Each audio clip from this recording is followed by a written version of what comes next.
सीधा आपको लिए चलते हैं। प्रधानमंत्री नरेंद्र मोदी आज 35 फसलों की विशेष किस्मों को राष्ट्र को समर्पित कर चुके हैं। फिलहाल संबोधन उनका चल रहा है, आइए सुनते हैं। परिवर्तन के प्रभाव से खेती की सुरक्षा करने और कुपोषण मुक्त भारत के अभियान में बहुत सहायक होने वाला ये हमारे वैज्ञानिकों की खोज का परिणाम है।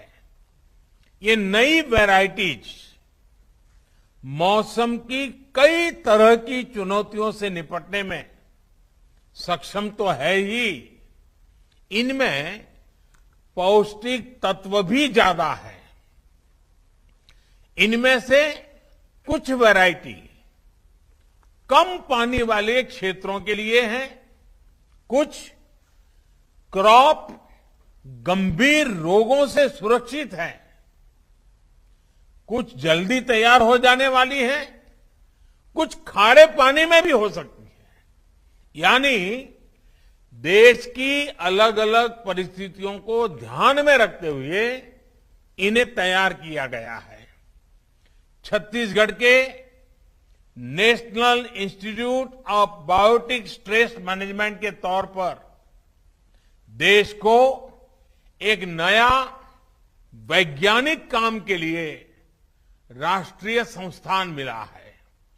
ये संस्थान मौसम और अन्य परिस्थितियों के बदलाव से पैदा हुई चुनौतियां, बायोटिक स्ट्रेस, इससे निपटने में देश के प्रयासों को वैज्ञानिक मार्गदर्शन मिलेगा, वैज्ञानिक सहायताएं मिलेगी और वो बहुत बल देगा।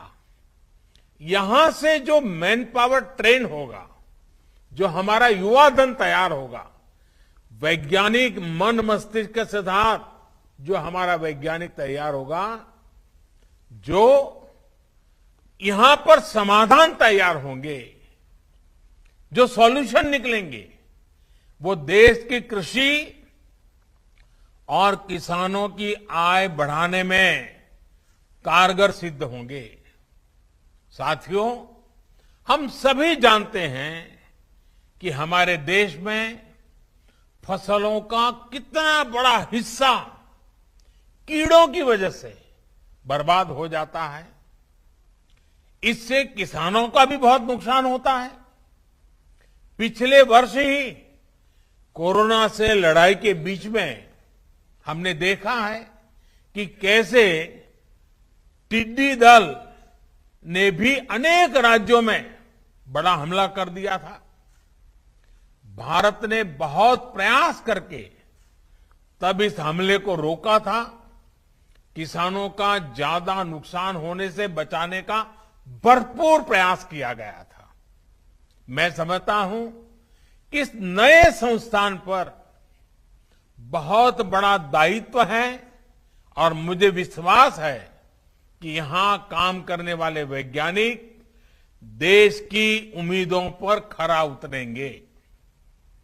साथियों, खेती किसानी को जब संरक्षण मिलता है, सुरक्षा कवच मिलता है, तो उसका और तेजी से विकास होता है। किसानों की जमीन को सुरक्षा देने के लिए उन्हें अलग अलग चरणों में 11 करोड़ सॉइल हेल्थ कार्ड दिए गए हैं। इसकी वजह से किसानों को अपनी जो जमीन है उसकी क्या मर्यादाएं हैं, उस जमीन की क्या शक्ति है, किस प्रकार के बीज बोने से, किस प्रकार की फसल बोने से अधिक लाभ होता है, दवाइयां कौन सी जरूरी पड़ेगी, फर्टिलाइजर कौन सा जरूरी पड़ेगा, ये सारी चीजें उस सॉइल हेल्थ कार्ड के कारण, जमीन की सेहत का पता चलने के कारण, कि इसकी वजह से किसानों को बहुत लाभ हुआ है, उनका खर्चा भी कम हुआ है और उपज भी बढ़ी है। उसी प्रकार से यूरिया की 100% से 100% नीम कोटिंग करके हमने खाद को लेकर होने वाली चिंता को भी दूर किया। किसानों को पानी की सुरक्षा देने के लिए हमने सिंचाई परियोजनाएं शुरू की। दशकों से लटकी करीब करीब 100 सिंचाई परियोजनाओं को पूरा करने का अभियान चलाया। बहुत बड़ी मात्रा में बजट लगा दिया इसके लिए। उसके कारण किसानों को पानी मिल जाए तो वो पानी से पराक्रम करके दिखाता है।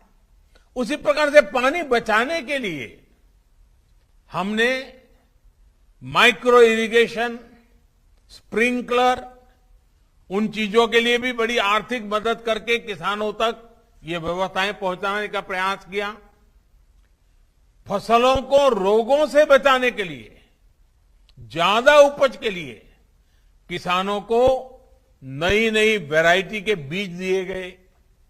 किसान खेती के साथ साथ बिजली पैदा करे, अन्नदाता, ऊर्जादाता भी बने, अपनी खुद की जरूरतें भी पूरी कर सके। इसके लिए पीएम कुसुम अभियान भी चलाया जा रहा है। लाखों किसानों को सोलर पंप भी दिए गए हैं। उसी प्रकार से आज तो मौसम के विषय में तो हमेशा दुनिया भर में चिंता का विषय बना हुआ है। अभी हमारे छत्तीसगढ़ के मुख्यमंत्री जी भी कितने प्रकार की प्राकृतिक आपदाएं आती हैं, क्लाइमेट चेंज के कारण क्या क्या मुसीबतें आती है, बड़े अच्छे ढंग से उन्होंने वर्णन किया। अब आप जानते हैं ओलावृष्टि और मौसम की मार से किसानों को सुरक्षा देने के लिए हमने कई चीजों में परिवर्तन किए। पहले के सारे नियमों में बदलाव लाए ताकि किसान को सर्वाधिक लाभ हो, इस नुकसान के समय उसको दिक्कत न आए, ये सारे परिवर्तन किए। पीएम फसल बीमा योजना, इससे भी किसानों को बहुत लाभ हो और सुरक्षा मिले, इसकी चिंता की। इस परिवर्तन के बाद किसानों को करीब करीब ये जो प्रधानमंत्री फसल बीमा योजना में जो परिवर्तन लाए, उसके कारण किसानों को करीब करीब 1 लाख करोड़ रुपए की क्लेम राशि का भुगतान किया गया है। ये 1 लाख करोड़ रुपया इस संकट की घड़ी में किसान के जेब में गया है। साथियों, एमएसपी में बढ़ोतरी के साथ साथ हमने खरीद प्रक्रिया में भी सुधार किया ताकि अधिक से अधिक किसानों को इसका लाभ मिल सके। रबी सीजन में 430 लाख मैट्रिक टन से ज्यादा गेहूं खरीदा गया। इसके लिए किसानों को 85,000 करोड़ से अधिक का भुगतान किया गया है। कोविड के दौरान गेहूं खरीद केंद्रों की संख्या 3 गुना तक बढ़ाई है। साथ ही दलहन, तिलहन, इन खरीद केंद्रों की संख्या भी 3 गुना बढ़ाई गई है। किसानों की छोटी छोटी जरूरतों को पूरा करने के लिए किसान सम्मान निधि के तहत 11 करोड़ से अधिक हमारे हर किसान को, और उसमें ज्यादातर छोटे किसान हैं, 10 में से 8 किसान हमारे देश में छोटे किसान हैं, बहुत छोटे छोटे जमीन के टुकड़े पर पल रहे हैं। ऐसे किसानों को करीब करीब 1.5 लाख करोड़ से भी ज्यादा रुपए सीधे उनके बैंक अकाउंट के पास भेजे गए हैं। इसमें से 1 लाख करोड़ रुपए से अधिक राशि तो इसी कोरोना काल में भेजी गई है। किसानों को टेक्नोलॉजी से जोड़ने के लिए हमने उन्हें बैंकों से मदद की और उस मदद की पूरी प्रक्रिया को बहुत आसान बनाया गया है। आज किसानों को और बेहतर तरीके से मौसम की जानकारी मिल रही है।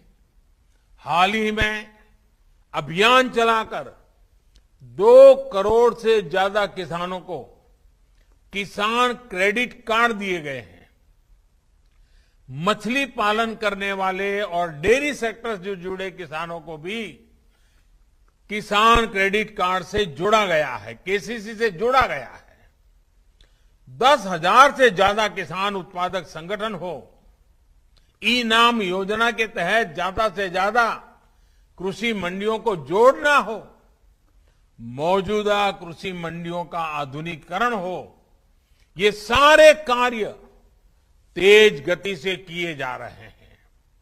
देश के किसानों और देश की कृषि से जुड़े जो काम बीते 6-7 वर्षों में हुए हैं, उन्होंने आने वाले 25 वर्षों के बड़े राष्ट्रीय संकल्पों की सिद्धि के लिए, क्योंकि 25 साल के बाद हमारा देश आजादी की शताब्दी मनाएगा।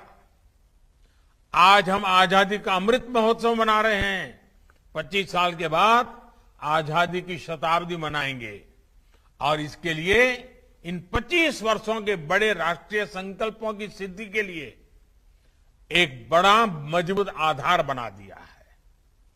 बीज से लेकर बाजार तक हुए ये कार्य एक बड़ी आर्थिक ताकत के रूप में भारत की प्रगति की गति को सुनिश्चित करने वाले हैं।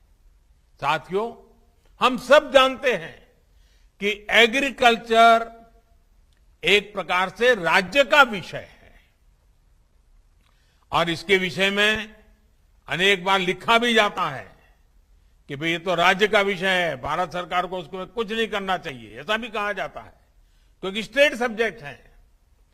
और मैं जानता हूं, क्योंकि मुझे भी कई वर्षों तक गुजरात में मुख्यमंत्री के रूप में काम करने का अवसर मिला था। गुजरात का मुख्यमंत्री रहते हुए, क्योंकि राज्य की विशेष जिम्मेवारी है ये मैं जानता था और इस जिम्मेवारी को मुझे निभाना चाहिए, ये मुख्यमंत्री के नाते मैं पूरी कोशिश करता था। गुजरात का मुख्यमंत्री रहते हुए मैंने कृषि व्यवस्था को, कृषि नीतियां और उनके खेती पर प्रभावों को बहुत निकट से अनुभव किया। और अभी हमारे नरेंद्र सिंह जी तोमर मेरे गुजरात के कार्यकाल में क्या मैं काम कर रहा था उसका भी बड़ा वर्णन कर रहे थे। एक समय था जब गुजरात में खेती कुछ फसलों तक ही सीमित थी। गुजरात के एक बड़े हिस्से में पानी के अभाव से किसान खेती छोड़ चुके थे। उस समय एक ही मंत्र को लेकर के हम चले, किसानों को साथ लेकर के चले और मंत्र था स्थिति बदलनी चाहिए, हम मिलकर स्थितियां जरूर बदलेंगे। इसके लिए उस दौर में ही हमने साइंस और आधुनिक टेक्नोलॉजी का व्यापक उपयोग शुरू कर दिया था। आज देश के एग्रीकल्चर और हॉर्टिकल्चर में गुजरात की एक बड़ी हिस्सेदारी है। अब आज गुजरात में 12 महीने खेती होती है। कच्छ जैसे क्षेत्र में भी आज वो फल सब्जियां पैदा होती हैं जिनके बारे में कभी सोच नहीं सकते थे। आज कच्छ का रेगिस्तान में से वहां की कृषि पैदावार विदेशों में एक्सपोर्ट होना शुरू हुआ है। भाइयों बहनों, सिर्फ पैदावार पर ही फोकस नहीं किया गया, बल्कि पूरे गुजरात में कोल्ड चेन का एक बहुत बड़ा नेटवर्क तैयार किया गया। ऐसे अनेक प्रयासों से खेती का दायरा तो बढ़ा ही, साथ ही खेती से जुड़े उद्योग और रोजगार भी बड़ी मात्रा में तैयार हुए हैं। और क्योंकि एक मुख्यमंत्री के नाते राज्य सरकार की सारी जिम्मेवारी होती है, तो मुझे वो समय इन सारे कामों करने का अच्छा सा अवसर भी मिला और मैंने पूरी मेहनत भी की। भाइयों और बहनों, खेती में हुए ऐसे ही आधुनिक परिवर्तनों को आजादी के इस अमृत काल में और विस्तार देने की जरूरत है। जलवायु परिवर्तन खेती ही नहीं बल्कि हमारे पूरे इकोसिस्टम के लिए बहुत बड़ी चुनौती है। मौसम में बदलाव से हमारा मत्स्य उत्पादन, पशुओं का स्वास्थ्य और उत्पादकता बहुत अधिक प्रभावित होती है। इसका नुकसान किसानों को, मछुआरे साथियों को उठाना पड़ता है। जलवायु परिवर्तन के कारण जो नए प्रकार के कीट, नई बीमारियां, महामारियां आ रही हैं, इससे इंसान और पशुधन के स्वास्थ्य पर भी बहुत बड़ा संकट आ रहा है और फसलें भी प्रभावित हो रही हैं। इन पहलुओं पर गहन रिसर्च निरंतर जरूरी है। जब साइंस, सरकार और सोसाइटी मिलकर काम करेंगे तो उसके नतीजे और बेहतर आएंगे। किसानों और वैज्ञानिकों का ऐसा गठजोड़ नई चुनौतियों से निपटने में देश की ताकत बढ़ाएगा। जिला स्तर पर साइंस आधारित ऐसे कृषि मॉडल खेती को अधिक प्रोफेशनल, अधिक लाभकारी बनाएंगे। आज जलवायु परिवर्तन से बचाव करने वाली तकनीक और प्रक्रियाओं को प्रोत्साहित करने के लिए जो अभियान आज लॉन्च किया गया है, उसके मूल में भी यही भावना है। भाइयों और बहनों, ये वो समय है जब हमें बैक टू बेसिक और मार्च फॉर फ्यूचर दोनों में संतुलन साधना है। जब मैं बैक टू बेसिक कहता हूं, तब मेरा आशय हमारी पारंपरिक कृषि की उस ताकत से है जिसमें आज की अधिकतर चुनौतियों से जुड़ा सुरक्षा कवच था। पारंपरिक रूप से हम खेती, पशुपालन और मत्स्य पालन एक साथ करते आए हैं। इसके अलावा एक साथ एक ही खेत में एक ही समय पर कई फसलों को भी उगाया जाता था। यानी पहले हमारे देश की एग्रीकल्चर मल्टीकल्चर थी, लेकिन ये धीरे धीरे मोनोकल्चर में बदलती चली गई। भिन्न भिन्न परिस्थितियों की वजह से किसान एक ही फसल उगाने लग गया। इस स्थिति को भी हमें मिलकर बदलना ही होगा। आज जब क्लाइमेट चेंज की चुनौती बढ़ रही है, तो हमें अपने कार्यों की गति को भी बढ़ाना होगा। बीते वर्षों में इसी भावना को हमने किसानों की आय में बढ़ोतरी करने के लिए भी प्रोत्साहित किया है। किसान को सिर्फ फसल आधारित इनकम सिस्टम से बाहर निकालकर उन्हें वैल्यू एडिशन और खेती के अन्य विकल्पों के लिए भी प्रेरित किया जा रहा है। और छोटे किसानों को इसकी बहुत जरूरत है और इसलिए हमने पूरा ध्यान 100 में से 80 जो छोटे किसान हैं उन पर लगाना ही है। और हमारे किसानों के लिए इसमें पशुपालन और मत्स्य पालन के साथ साथ मधुमक्खी पालन, खेत में सौर ऊर्जा उत्पादन, कचरे से कंचन यानी इथेनॉल, बायोफ्यूल, ऐसे विकल्प भी किसानों को दिए जा रहे हैं। मुझे खुशी है कि छत्तीसगढ़ समेत देश के किसान इन्हीं तेजी से इन सारी नई नई बातों को अपना रहे हैं। खेती के साथ साथ 2-4 और चीजों का विस्तार कर रहे हैं। साथियों, मौसम की स्थानीय परिस्थितियों के अनुसार फसलों का उत्पादन हमारी पारंपरिक कृषि की एक और ताकत है। जहां सूखा रहता है, वहां उस प्रकार की फसलों का उत्पादन होता है। जहां बाढ़ रहती है, पानी ज्यादा रहता है, जहां बर्फ रहती है, वहां उस प्रकार की फसलें उगाई जाती है। मौसम के हिसाब से उगाई जाने वाली इन फसलों में न्यूट्रिशन वैल्यू भी ज्यादा रहती है। विशेष रूप से जो हमारे मोटे अनाज मिलेट्स हैं, उनका बहुत महत्व है। एक्सपर्ट्स कहते हैं कि हमारे स्वास्थ्य को मजबूती देते हैं। इसलिए आज की लाइफस्टाइल में जिस प्रकार की बीमारियां बढ़ रही हैं, उनको देखते हुए हमारे इन मिलेट्स की डिमांड बहुत अधिक बढ़ रही है। मेरे किसान भाइयों बहनों, आपको जानकर के खुशी हुई, भारत के प्रयासों से ही यूएनओ संयुक्त राष्ट्र संघ ने अगले वर्ष यानी 2023 को इंटरनेशनल ईयर ऑफ मिलेट्स घोषित किया है।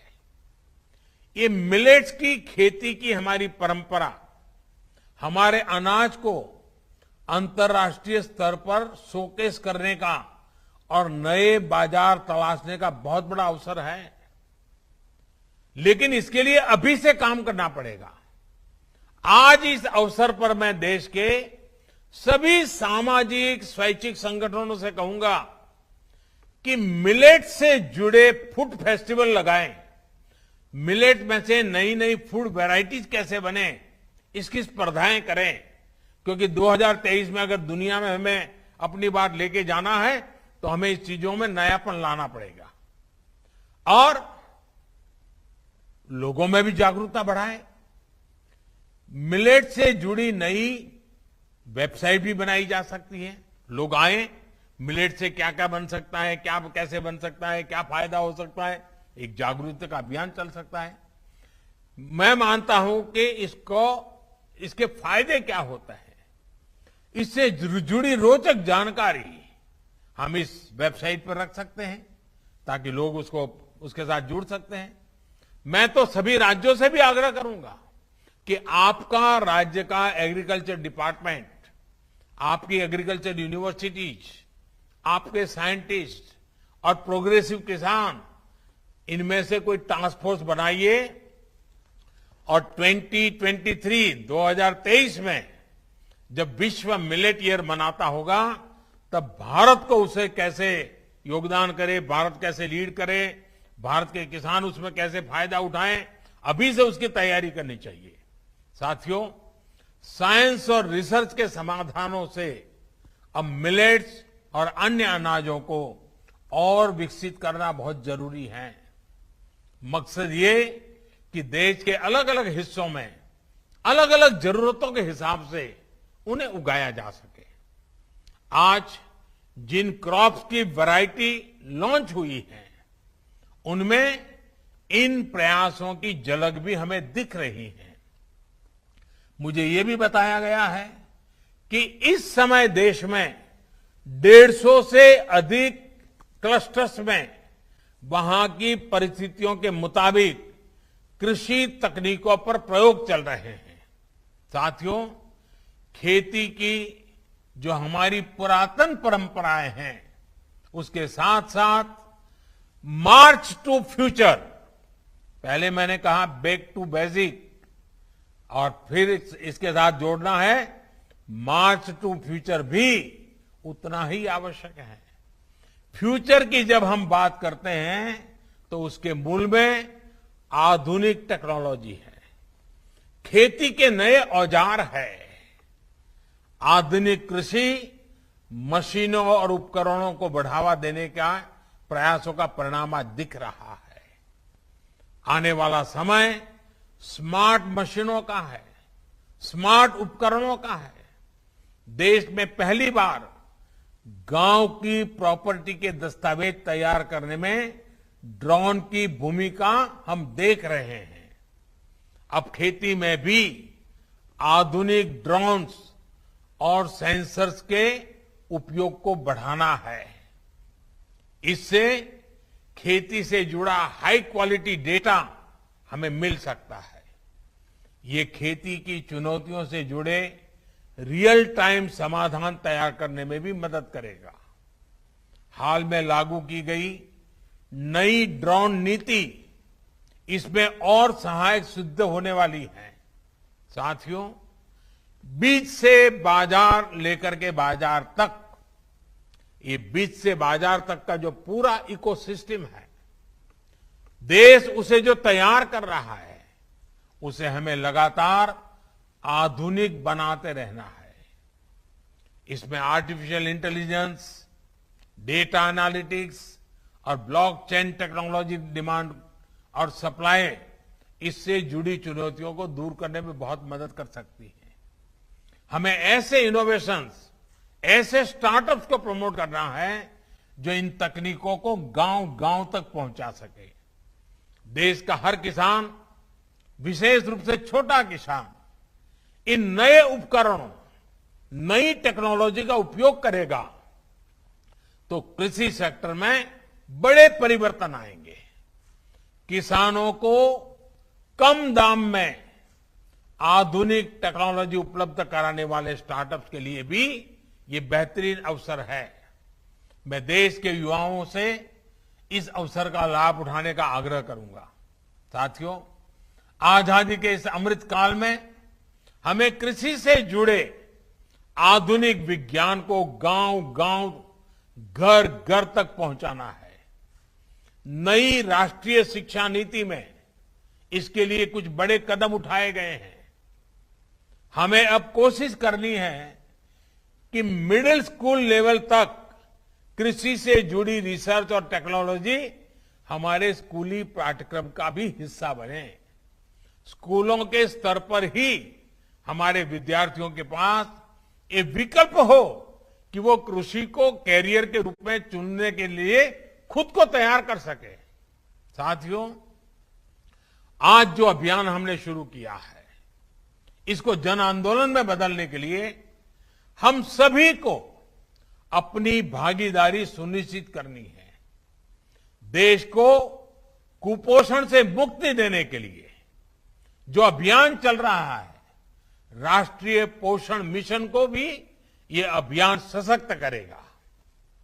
अब तो सरकार ने ये भी फैसला लिया है कि सरकारी योजना के तहत गरीबों को स्कूलों में बच्चों को फोर्टिफाइड चावल ही दिया जाएगा।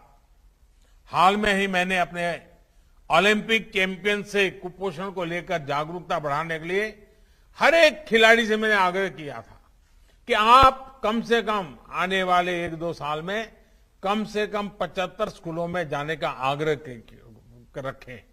वहां विद्यार्थियों से पोषण के संबंध में बातें करें, खेलकूद के संबंध में बातें करें, फिजिकल एक्सरसाइज के संबंध में बातें करें।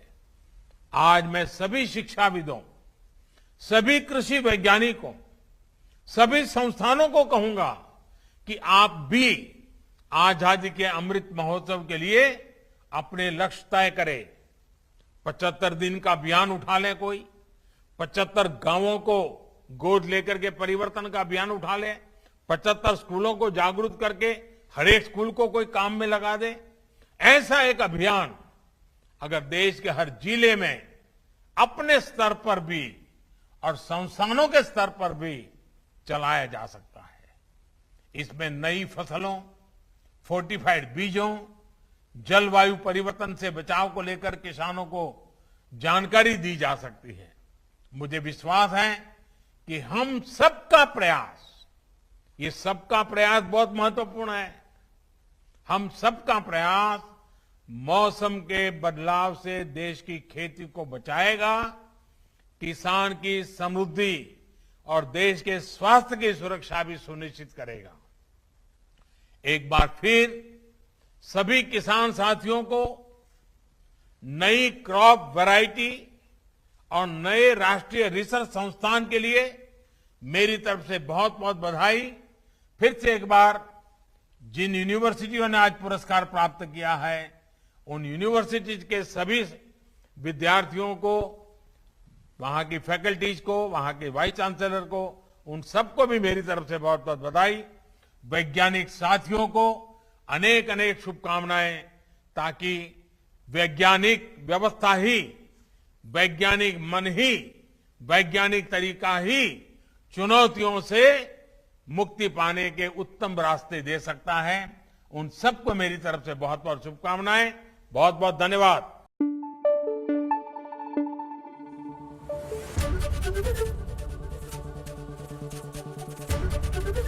एबीपी न्यूज आपको रखे आगे।